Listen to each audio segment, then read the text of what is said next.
Law and order को लेकर योगी सरकार में पुलिस प्रोएक्टिव है।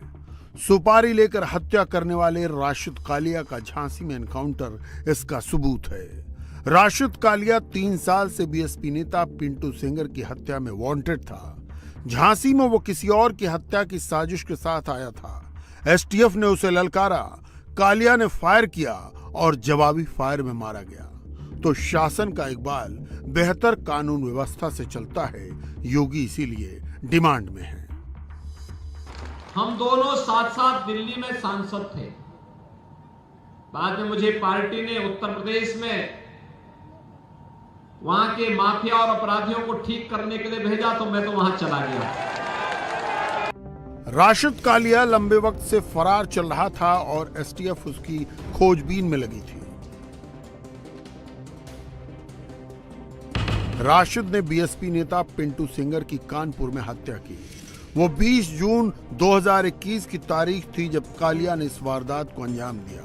फरार राशिद कालिया पर 1.25 लाख रुपए का इनाम घोषित था। एसटीएफ को उसके झांसी में होने की सूचना मिली। एसटीएफ टीम ने झांसी में डेरा डाला। सटीक सूचना के बाद राशिद की घेराबंदी की। खुद को घिरा देखकर राशिद ने पुलिस पर फायरिंग की। जवाबी फायरिंग में गोली सीधे राशिद कालिया के सीने में लगी। झांसी मेडिकल में डॉक्टरों ने उसे ब्रॉड डेड घोषित किया। इस तरह योगी राज में खौफ के एक अध्याय का अंत हुआ।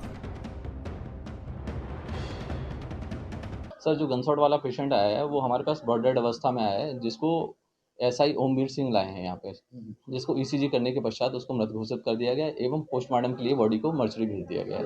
क्या नाम है उसका? उसका नाम है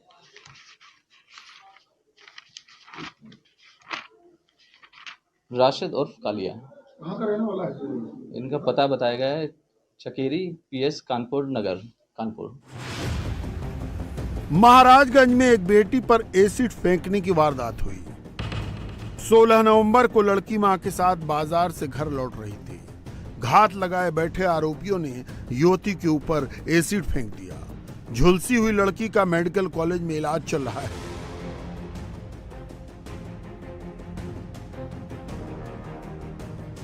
मगर 36 घंटे के अंदर पुलिस ने मुठभेड़ के बाद दोनों आरोपियों को गिरफ्तार कर लिया। स्कूटी सवार दोनों आरोपी भागने की कोशिश में थे। उन्होंने पहले पुलिस पर हमला किया। पुलिस ने जवाब में पैर पर गोली मारकर उन्हें पकड़ लिया। उनके पास से तमंचा और गोलियां भी मिली।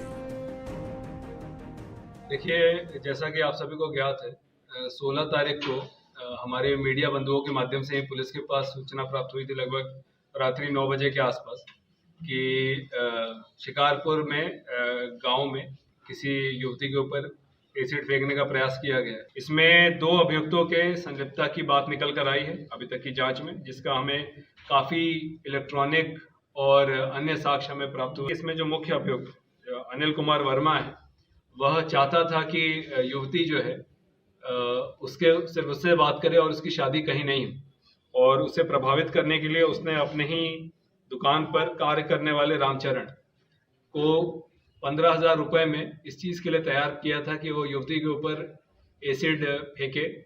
इनकी जब तलाश की गई तो पुलिस मुठभेड़ में इन दोनों अभियुक्तों को गिरफ्तार किया गया है। इसमें रामचरण जो है वो पुलिस की गोली से घायल हुए हैं और दूसरे अभियुक्त भी घायल अवस्था में पकड़े गए हैं। इनको उपचार कराने के पश्चात आज इनका रिमांड लेने की कार्रवाई की जा रही है। महाराजगंज की वारदात एसिड अटैकर्स के लिए खौफ की नजीर है। सरकार का इकबाल होता है जो जनता में भरोसा जगाता है। योगी ने अपनी पुलिस को कानून व्यवस्था पर फ्री हैंड देकर अपनी इमेज कायम की है।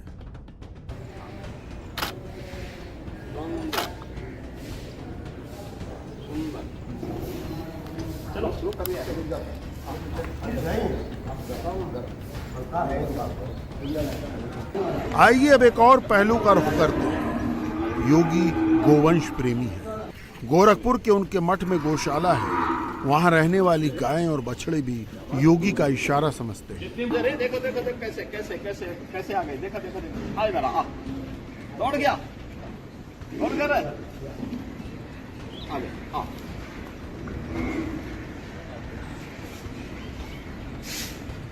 गौ प्रेमी योगी की पुलिस गो तस्करों पर खास तौर पर सख्त है।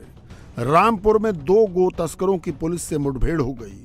ये गो तस्कर मुरादाबाद से गाड़ी में गोवंश लेकर आ रहे थे। पुलिस ने चेकिंग के लिए रोकने की कोशिश की। पुलिस ने पीछा किया तो गो तस्करों की गाड़ी अनकंट्रोल होकर सड़क से नीचे गिर गई। पुलिस मुठभेड़ में दोनों बदमाशों के पैर में गोली लगी। एक गो तस्कर की इलाज के दौरान मौत हो गई। दोनों पर पहले से गोकशी के आरोप में मुकदमा दर्ज है। विगत दिनों थाना पटवाई क्षेत्र में गोकशी की घटना हुई थी, जिसमें अपराधियों की धरपकड़ के लिए पटवाई पुलिस लगी हुई थी, जिसमें उन्हें सूचना मिली कि देर रात्रि मुरादाबाद से एक गाड़ी आने वाली है जो गोकशी के इरादे से उसमें बदमाश होंगे।